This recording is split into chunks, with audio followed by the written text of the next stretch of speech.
We are going to play a broadcast by Ethiopia's leading TV channel, Fana TV, featuring field trial results, interviews with farmers, and insights from government officials. This segment highlights the remarkable impact of bio-soil products compared to chemical fertilizers, showcasing significant differences in both effectiveness and cost efficiency. Please note that some farmers and the broadcaster refer to bio-soil and bio-plant as liquid fertilizers.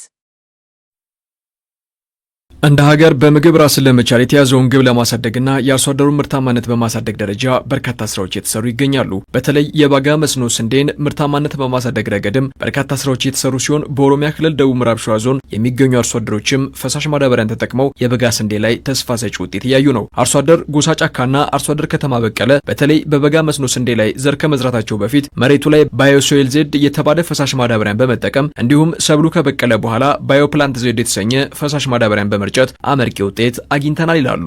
አሁን የዘራውት ስንዴ ነው። አንድ ሄክታር ተኩል ላይ ነው የዘራውት። በፊት የተዘራው ጥራጥሬ ነበር እዚህ ላይ የሚዘራው ማለት ነው። ዘንድሮ ደግሞ የዘራነው ስንዴ ነው። የምናየው ይሄ ስንዴ ዳር 4 ነው የተዘራው። ይሄንን ፈሳሽ ማዳበሪያ ባዮፕላንቱን ነው የተጠቀምነው የረጫ ነው ማለት ነው። እና ሲታዩት አሁን እንደሚታየው ይሄና ይሄ በጣም ልዩነት አለው። ባዮፕላንት የተዘራውና ያ በዩሪያ የተዘራው በጣም ልዩነት አለው። ከዚህ በፊት ማዳበራ ጥቁሩ ማዳበራና ነጩን እንጠቀም ነበር። አሁን እንደገና አንዳንድ መድኃኒቶችን እንጠቀም ነበር። በዛ ነው የምናውቀው። ይሄ ስንዴ እኛ 2 አመት ነው ገና ለኛ አዲስ ነው። ሲንጀምረውን አንድ ማዳበራ መጣ። አሁን አዲስ የመጣ እሱን ተጠቀም ነው። በጣም ልዩነት አለው ከመጀመሪያው።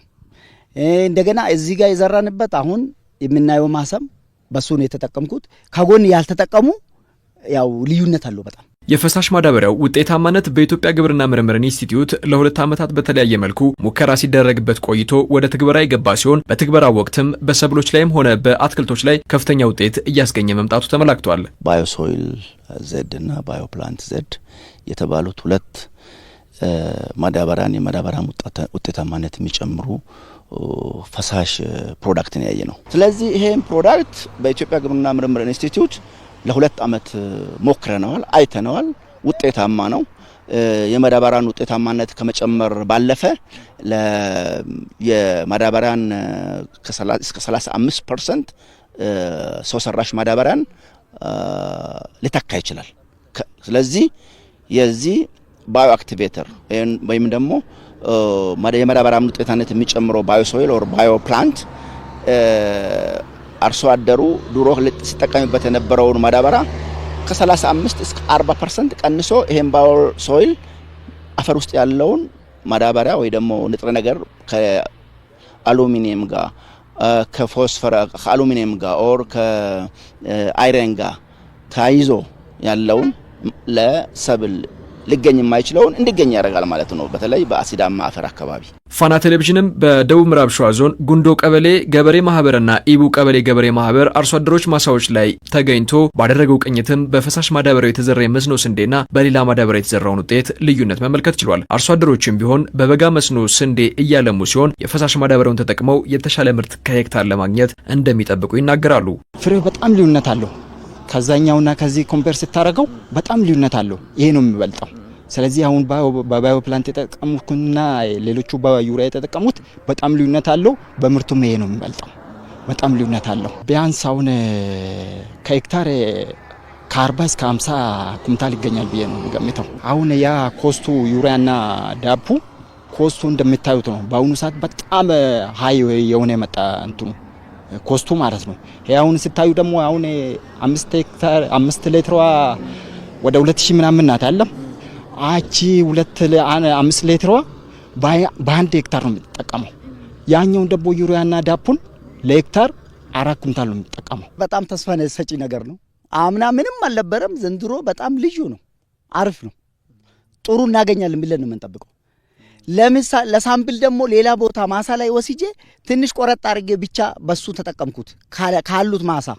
አሁን ለብቻ እሱን የዘራሁት ለየት ያለ ነው። በጣም አሪፍ ነው። እዚህ አሁን እንደምናየው እዚህ ቆሜ እኛው ባዮሶይል ባዮፕላንት የተጨመረበት ነው፣ ያኛው ያልተጨመረበት ነው። ተመሳሳይ አፈር ነው፣ ተመሳሳይ አግሮ ኢኮሎጂ ነው፣ ተመሳሳይ ዝርያ ነው።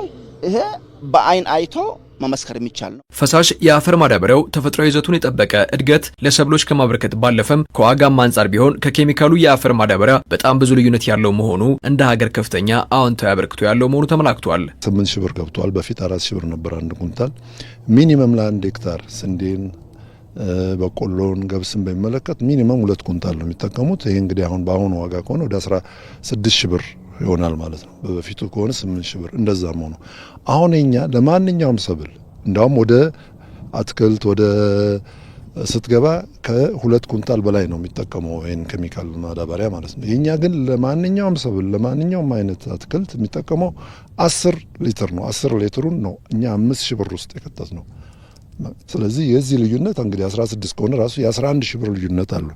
የ11000 ብር ልዩነት መኖሩ ብቻ አይደለም ምርት ላይ ጭማሪ ያሳያል። እንግዲህ ኦርጋኒክነቱ እንደተጠበቀው ነው። አሁን ማዳበሪያ እንግዲህ ከውጭ ነው የምናስገባው።